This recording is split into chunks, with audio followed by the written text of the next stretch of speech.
Hey guys, this is Tony with Geek Designs. Today I'm back with another video. Today I want to talk about when you're a streamer and when you should rebrand. I think a lot of younger people are starting off streamers. When they're starting off, they're trying to figure out what their brand should be. And they do a bunch of rebrands. They keep changing, they keep refreshing. But I don't think you should be rebranding as much as you think you are. Maybe it's good to get a fresh look. Maybe it's good to get, you feel good that you got a new paint job, but it's not going to be as helpful as you think it should be. But yeah, let's just jump into this.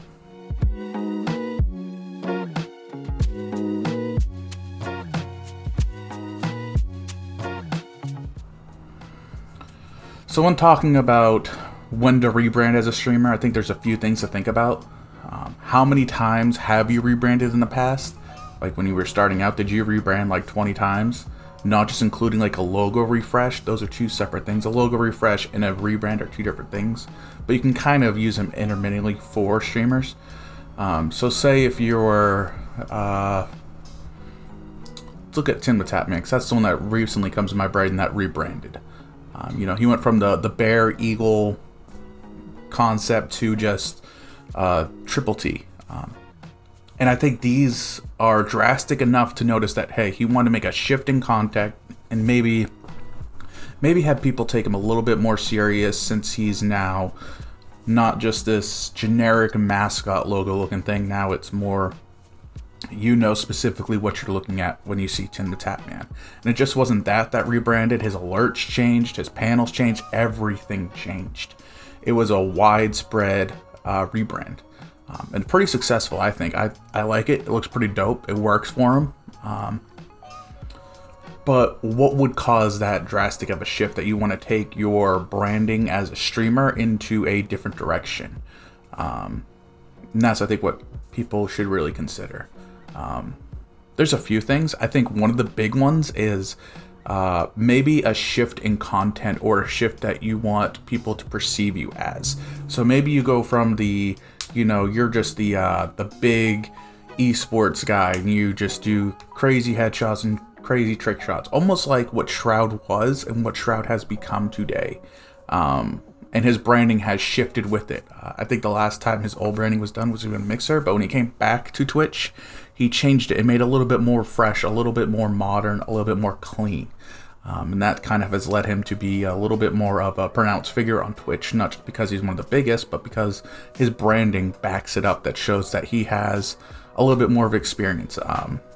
You still know he does FPS, you still know he's Shroud, but he doesn't have that ghost logo anymore. He has just text now. So yeah, I think that's, maybe if you're changing platforms, that's also a good reason to change. Maybe you didn't like your old branding, or you didn't like your old name, and you want to shift up and you're going from Twitch to Facebook or Twitch to YouTube, wherever. You can change it then. I think also there is some merit to, the idea of feeling tired with a brand. You maybe have tried it for so long, it hasn't really worked out that well, so you're deciding, well, let's shift it to something different to kind of get some new momentum, getting some new blood in the system. There's some merit to that too. Not as much as, making a very clear decision that, hey, I'm changing my content, I'm changing my personality, I want to change my perspective of my stream. Those kind of override any decision for branding, and I think those are the key decisions that anyone should go for with a branding project or a rebrand project, is that one of those three things want to happen. And not that just you want to do it, or what do you want to be your end goal? Changing just for change will never be good. Changing with a direction is always the best way to go forward. So always have a clear direction of what you want your content to be and what your branding should be encompassing or trying to attract people towards. You just don't want something thrown together that looks kind of okay. If you're doing a rebrand, you have to be very considerate of this idea. Yeah, that's pretty much all I got for this one. Pretty short video, but just kind of wanted to spew my thoughts on this one. But if you got any comments, questions, concerns, or death threats, just leave them down in the comments down below and I'll get there with you. And I'll see you guys in the next one. Bye.